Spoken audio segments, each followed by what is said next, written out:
Hello friends, ಎಲ್ಲ ಹೇಗಿದ್ದೀರಾ? ಇವತ್ತು ಟೊಮೆಟೊ ಚಟ್ನಿ ಜೊತೆಗೆ ರುಚಿಕರವಾದ ರವಾ ದೋಸೆ ಮಾಡೋದು ಹೇಗೆ ಅಂತ ಹೇಳ್ಕೊಡ್ತಾ ಇದ್ದೀನಿ ಬನ್ನಿ. ಇದಕ್ಕೆ ಏನೇನು ಇಂಗ್ರೀಡಿಯೆಂಟ್ಸ್ ಬೇಕು ಎಲ್ಲ ಕ್ಯಾಪ್ಷನಲ್ಲಿ ಮೆನ್ಷನ್ ಆಗಿದೆ, ಅಲ್ಲಿ ನೋಡ್ಬೋದು ನೀವು. ಇವಾಗ ನಾನೊಂದು ಬೌಲ್ ತೊಗೊಳ್ಳೋಣ. ಅದಕ್ಕೆ ಅರ್ಧ ಕಪ್ ಆಗುವಷ್ಟು ಮೈದಾ ಹಿಟ್ಟು, ಅರ್ಧ ಕಪ್ ಆಗುವಷ್ಟು ಅಕ್ಕಿ ಹಿಟ್ಟು, ಹಾಗೆ ಅರ್ಧ ಕಪ್ ಆಗುವಷ್ಟು ಚಿರೋಟಿ ರವೆನ ಈಕ್ವಲ್ ಪ್ರಪೋರ್ಷನ್ ಆಗಿ ನಾನು ಸೇರಿಸ್ಕೊತಾ ಇದ್ದೀನಿ ಇಲ್ಲಿ. ಹಾಗೆ ನಾವು ತುರಿದಿಟ್ಕೊಂಡಂತಹ ಶುಂಠಿನ ಸೇರಿಸ್ಕೊತಾ ಇದ್ದೀನಿ.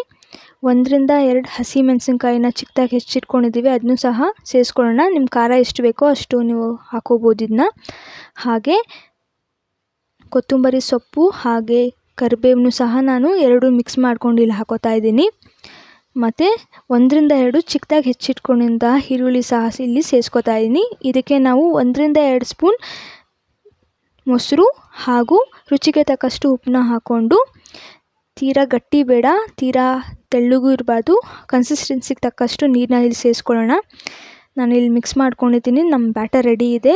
ಇವಾಗ ನಾನು ಕಾವಲಿ ಇಟ್ಕೊಂಡು ಹಂಚಿಟ್ಕೊಂಡು ಸ್ವಲ್ಪ ಎಣ್ಣೆನ ಸವರ್ತಾ ಇದ್ದೀನಿ. ಸೊ ಈ ದೋಸೆ ಎಣ್ಣೆಯಲ್ಲೇ ಬೇಯೋದ್ರಿಂದ ಎಣ್ಣೆ ಸ್ವಲ್ಪ ಜಾಸ್ತಿ ಯೂಸ್ ಮಾಡೋಣ.